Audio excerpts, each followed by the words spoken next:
안녕하세요. 오늘 2025년 4월 22일 아침 건강학원 34일째입니다. 우리는 누구나 태어나고 병들고 늙고 죽습니다. 우리는 죽음에 대해서 누구나 공포스럽고 두렵고 합니다. 죽음에 대한 우리의 생각은 어떠해야 되는지에 대해서 오늘 한번 얘기를 해볼까 합니다. 인간은 죽음을 가장 큰 고통으로 느끼도록 설계됐다. 나 역시 그랬다. 죽음을 무서워했고 피하고 싶고 생각하기도 싫었다. 심지어 공포 영화 보는 것도 싫어했다. 34살 눈을 떠보니 사흘 안에 죽는다는 선고를 받았다. 70년 후에 와야 할 손님이 지금 당장 찾아온 곳이다. 아무런 준비도 못했는데 불쑥 찾아왔다. 처음엔 당황했다. 아니 황당했다. 두려움도 있었다. 하지만 제일 먼저 사라진 것이 죽음에 대한 두려움과 공포였다. 죽음에 대한 공포는 살아날 가능성이 있을 때만 생기는 것 같다. 그 가능성이 제로가 되면 공포도 함께 사라진다. 마음은 그 어느 때보다 평온했다. 원망은 전혀 없었다. 모든 것이 감사하고 사랑스러웠다. 다만 한 가지 아쉬움이 가슴을 계속 울렸다. 뭐가 그렇게 무서워서 다른 사람 눈치 보고 남들이 하라는 대로 살았을까? 사실 죽음은 어떤 순간에도 우리와 함께 있다. 늘 공포에 떨면서 살라는 말이 아니다. 아니, 조금 무서워도 죽음을 늘 생각하면서 사는 게 훨씬 도움이 된다. 죽음을 고통으로 여기고 회피하기 시작하면 모든 고통스러운 순간마저 회피하게 된다. 도전에는 고통이 따른다.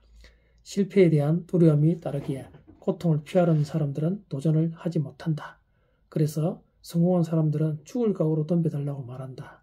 죽을 각오로 하면 엄청난 뭔가를 발휘해야 할 것 같지만 그렇진 않다.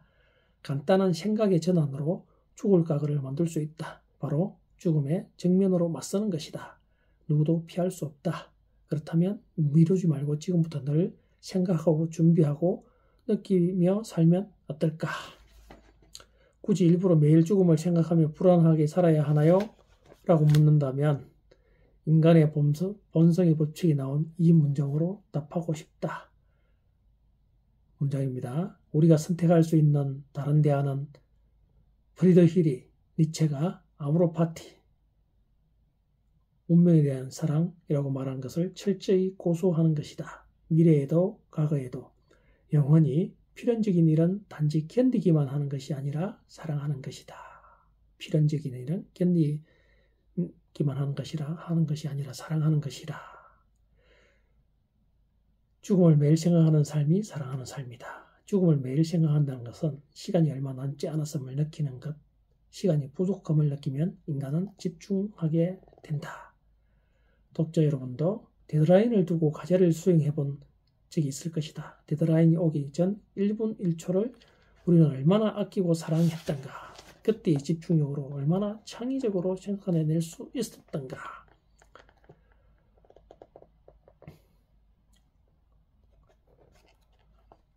죽음에 대한 말 중 메멘토 모리가 가장 유명하다. 자신의 죽음을 기억하라. 고대 로마에서 개순 장군이 행진할 때 노예를 시켜 행렬 뒤에서 이 말을 외쳐야 했다.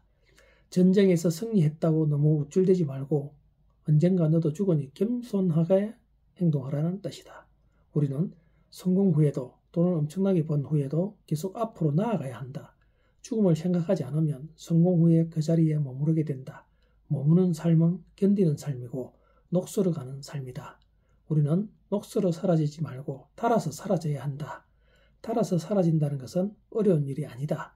어떤 순간에도 한 걸음 앞으로 더 나아가면 된다. 인간은 그 자리에 머물거나 돌아서면 죽음의 공포를 느낀다. 하지만 죽음을 향해 끊임없이 나아가는 순간에는 두려움을 느끼지 않는다. 죽음을 회피하는 순간 끌려다니는 삶이 시작된다. 죽음을 늘 묵상하고 정면으로 맞서는 순간 인생의 지배자가 된다. 여러분 어떻습니까? 저는 이 책을 읽으면서 죽음에 대한 우리가 늘 굳이 죽음에 대해서 생각해야 되나 라고 말을 할 수 있는데 저는 이렇게 해석을 했습니다. 우리는 언젠가는 죽습니다. 사실 죽음이 얼마 남지 않았다. 우리가 실질적으로 남아있는 생을 계산을 해보면서 얼마 남았구나 하는 이런 생각으로 살게 되면은 우리는 모든 하는 일에 집중을 할 수 있게 된다는 것입니다. 그리고 죽음을 생각을 해보면은 지금 내가 아등바등하게 살고 내가 무엇 때문에 이렇게 살고 있는지에 대해서 늘 생각을 해볼 수 있다는 것이겠죠. 그래서 지금 내가 살고 있는 이 삶이 내일 모레 죽는데 이렇게 사는 것이 맞는 것인지, 내가 살고 싶어 하는 삶은 어떤 삶인지, 지금 나는 잘 살아가고 있는 것인지, 내일 모레 내가 죽게 되는데 이 일을 꼭 해야 되는 건지, 진정으로 내가 하고자 하는 삶은 무엇인지, 즉 매 순간 나를 돌아보게 된다는 것이죠.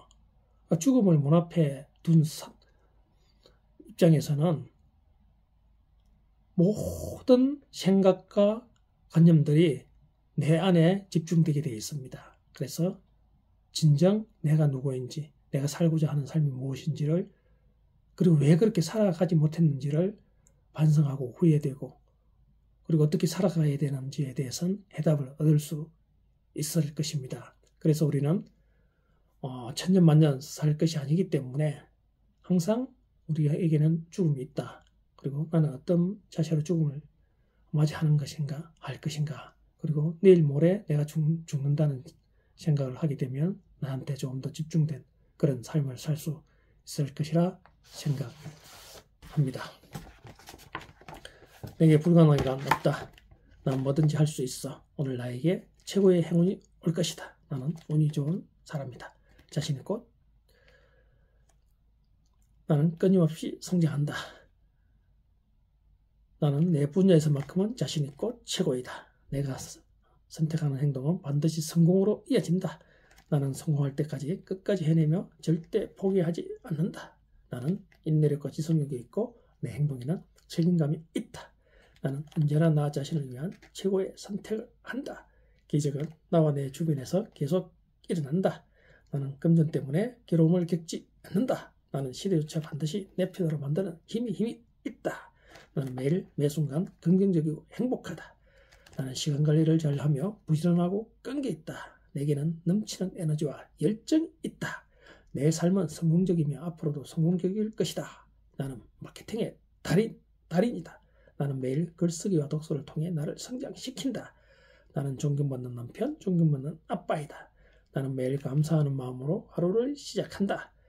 나를 구하는 유일한 길은 남을 구하려 애쓰는 것이 내 삶의 가치이고 매일 실천한다. 나는 공부가 너무 좋고 배움이 너무 즐겁다. 내가 가는 곳을 설레는 곳으로 만들고 매 순간 설레이는 마음으로 하루를 시작한다. 나는 지금 이 순간의 행복을 위해 집중한다. 나는 매일 긍정학원을 쓰고 외쳤더니 최고의 로고 디자이너가 되었다. 내 책과 강의는 베스트셀러가 되었고 전 세계로 팔려 나갔다. 내가 운영하는 임대사업은 만실이 되었다. 매일 예약 손님들로 가득 찼다. 이런 좋은 기운을 남을 구하려 쓰는 곳에 실천했더니 선순환 구조로 오히려 내가 도움을 받았다. 여러분, 죽음을 생각해서 불안과 공포를 느끼게 하겠다는 의도는 전혀 아닙니다. 우리는 매 순간 나도 언젠가 죽는다. 나는 어떻게 죽음을 맞이할 것인가. 내가 만일 내일 죽는다면 이라는 생각을 통해서 오히려 우리가 긍정적인 에너지를 얻고자 함입니다. 여러분, 오늘부터 시간 되실 때 죽음에 대해서 잠시나마 생각해 볼 수 있는 그런 시간을 가지세요.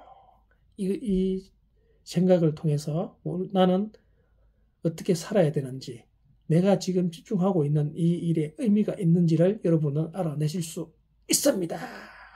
우리는 언젠가는 죽게 되어 있습니다. 죽음을 생각을 통해서 진정 내가 하고자 하는 일, 지금 내가 집중하고 있는 일, 그리고 나는 이렇게 살아가야 되는 게 맞는 것인지에 대한 진정한 해답을 가질 수 있습니다. 여러분은 할 수 있습니다. 항상 긍정적인 생각, 그리고 하면 된다는 믿음을 가져셔야 합니다. 오늘도 이런 긍정적인 생각과 하면 된다는 믿음으로 여러분은 오늘부터 작은 것 하나라도 실천해낼 수 있는 그런 힘을 가질 수 있을 것입니다.